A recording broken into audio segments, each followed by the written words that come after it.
ஒரு அரசனுக்கு 3 மகன்கள் இருந்தனர்.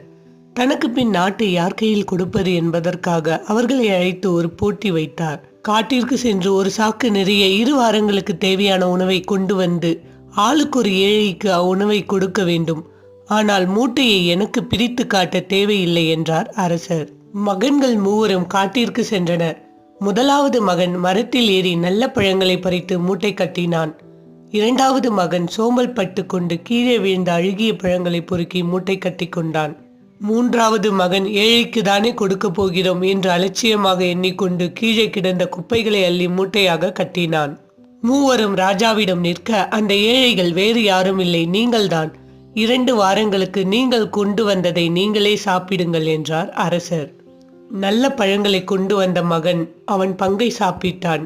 பின் அவன் அரசனாக முடிசூட்டப்பட்டான். எண்ணம் போல் வாழ்க்கை.